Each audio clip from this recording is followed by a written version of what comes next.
నంద్యాల మండలం పుసులూరు గ్రామంలో ప్రభుత్వ భూమి ఆక్రమణపై వివాదం చెలరేగింది. గతంలో ఎస్సీ సామాజిక వర్గానికి చెందిన ప్రజల కోసం దేవాలయం మరియు కమ్యూనిటీ హాల్ నిర్మాణార్థం ప్రభుత్వం 12 సెంట్ల స్థలాన్ని కేటాయించింది.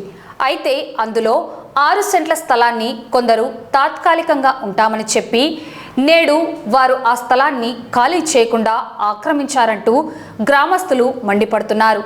తమకు కేటాయించిన స్థలాన్ని అక్రమదారుల నుంచి విడిపించి న్యాయం చేయాలంటూ నేడు నంద్యాలలో నిర్వహించిన ప్రజా సమస్యల పరిష్కార వేదిక నందు అధికారులకు వినతి పత్రం అందజేశారు. అనంతరం బాధిత గ్రామస్తులు మీడియాతో మాట్లాడారు. తక్షణమే స్పందించి ఆక్రమణలు తొలగించకపోతే ఆందోళన తీవ్రతరం చేస్తామని హెచ్చరించారు. మేము అల్లుడు మీ ఊరికి వచ్చినాము, ఇండ్లు వేసుకున్నాము, మీరు లేవన్నప్పుడు లేచాలే గుడి కడతప్పుడు అన్నారు. ఇప్పుడు మేము గుడి కట్టుకుంటున్నాం, లేవారంటే లేవకున్నారు. న్యాయం కోసం మేము ఎంబారా మేడం గారికి 3-4 నెలలు అవుతుంది మేము తిరగబట్టి మాకు ఏం చేయలేదు అని ఈ రోజు ఇటుకు వచ్చినాము. నోటీసులు పంపిస్తాము, అవి పంపిస్తామని నిన్న మేము పోయినాం, ఇంటి మీదకి తీసేస్తామని పోయింటే కూడా మాది బంగారు జంకున్నారు, అది జంకున్నారు అని కేసు పెట్టినారు. మళ్ళా వాళ్ళు మా మీద అందరి మీద. మేము కలెక్టర్ మేడం కాడికి వచ్చినాం న్యాయం చేయమని. అయితే మేమైతే అవి సామాన్లు తీసి పెట్టుకోరు, మేము పీకనీకి వచ్చినాం అన్నాం సార్. అంటే వాళ్ళు ఏమన్నారంటే మేము సామాన్లు తీయము, మీరు పెరుకొని మేము ఇట్లా నిలబడతాం అన్నారు. అంటే సరే మీరు పీకకుంటే మేము పీకుతాం అంటే పీకర్ అయితే అన్నారు. అంటే మేము అందరం పోయి పీకినాం. పీకినాక మళ్ళీ ఇల్లు వచ్చి కేసు పెట్టారు సార్.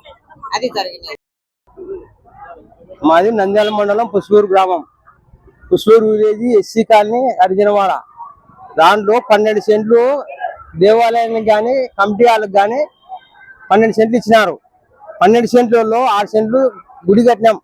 ఇప్పుడు 6 సెంట్లలో వేరే వాళ్ళు కొద్ది రోజుల నుంచి వాళ్ళ తాత ఎక్కడి నుంచో వచ్చి సార్ బతుకుతాము ఇట్లా అంటే మా పెద్దలు కొద్ది రోజులు ఉంచితే తర్వాత వాళ్ళు చనిపోయినారు. చనిపోయిన తర్వాత ఇంకా లేచిపోరిమ్మా అంటే లేచిపోమో స్థలాలు అంటే ఇప్పామంటే పోయిన గవర్నమెంట్ లో మంచికి 3 సెంట్ల లెక్క గవర్నమెంట్ స్థలం ఇప్పించినాం. నలుగురికి 4 మూలు 12 సెంట్లు ఇప్పించినాం. విఆర్ఓ నాయక్ సార్ కూడా ఆ టైంలో, ఆ నాయక్ సార్ పేరు కూడా చెప్తున్నాను, ఆయన కూడా ఇచ్చినాడు.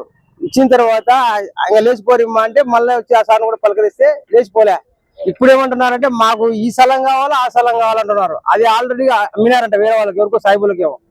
అదైతే దాని మీద ఇంకా ఏమి ఇల్లు లేలా ఏమేలే. వాళ్ళ సొమ్ములకు చెల్లించి వాళ్ళు ఒకవేళ వాళ్ళ దాంట్లో వాళ్ళు ఉండొచ్చు. వాళ్ళైతే తీసుకునే కూడా భయపడి మాకు ఈ స్థలం ముద్దేమని వాళ్ళు చెప్తున్నారు. కానీ ఈ ఉండే ఇద్దరు అంతనేమ్మా ఈ కులాయమ్మ నాన్నతలు, మరియమ్మ నాన్నతలు, ఇంకొకరు, వాళ్ళు ముగ్గురు ఖచ్చితంగా మాకు ఏం ఉండాలా, మాకు ఈ స్థలమే కావాలంటున్నారు. కానీ మొన్న ఎంఆర్ఓ మేడం కూడా చెప్పిపోయింది, ఇది మీ స్థలాలు కాదు, మీవి కాదు, క్లారిటీగా చెప్తున్నాం. వేరే వాళ్ళ